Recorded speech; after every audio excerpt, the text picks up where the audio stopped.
তো মাকৈ মেলা যে চলি আছে এই সম্পৰ্কে কি ক'ব? আমি এইটো ক'ব বিচাৰিছোঁ যে এই তাজা কোম্পানী T2355 এইটো মাকৈ মানে আমি সকলো খেতিয়কে এইটো মানে কৰিব লাগে।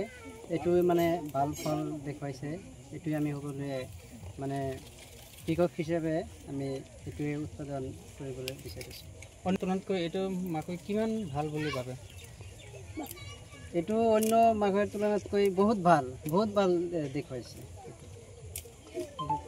আৰু খেতিয়ক আছে না মাকৈ তাৰ তুলনাত কিমান মান হ'ব? এইটো মানে 14-15 কুইণ্টেল হ'ব। আপোনাৰ নামটো কি আছে? আব্দুল বাটেন। ঘৰ ক'ত আছে? মাজাৰ চাওক। ঠিক আছে। T2355 চেল অফিচাৰ হিচাপে আপুনি কি ক'ব?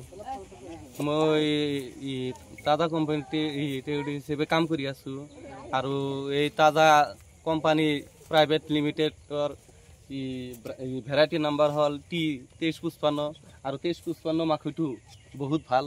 অন্য মাকৈৰ তুলনাত এইটো মাকৈ মানে বেছি প্ৰডাকশ্যনটো বেছি আৰু এইটো মাকৈৰ কালাৰটো আপোনাৰ সোণালী কালাৰ।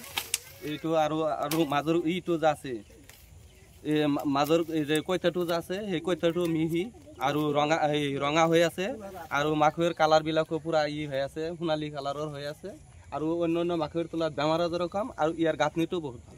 কিমান মান কুইণ্টেল আহিব প্ৰতি বিঘাত? প্ৰতি বিঘাত আনুমানিক মানে 16-17 কুইণ্টেল মান আহিব। আপুনি আপোনাৰ ঘৰ ক'ত আছে? মোৰ ঘৰ আছিল মাজৰচৰ। তো এতিয়া আপোনালোকে যে এই আয়োজন মেলাটো পাতিছে ক'ত পাতিছে? এইটো আয়োজন মেলা পাতিছোঁ মাজৰচৰ গাঁৱত। বা আয়োজন কৰিছে এই সম্পৰ্কে আপুনি কি ক'ব? এই সম্পৰ্কে আমি এইখিনি ক'ব বিচাৰোঁ যে আমি যিটো মাকৈটো গাড়িছিলোঁ মাকৈটোৰ জাত আছিল কোম্পানী আছিল তাজা কোম্পানীৰ আৰু জাতটো T2355 আছিল। কিন্তু অন্যান্য মাকৈৰ তুলনাত এইটো অলপ ভালেই দেখিছোঁ। ইয়াৰ ফলাফলটো বৰ ভাল লাগছে মোৰ মতে সকলো কৃষক ৰাইজে এইটো কৰিলে উপকৃত হ'ব বুলি মই ভাবোঁ।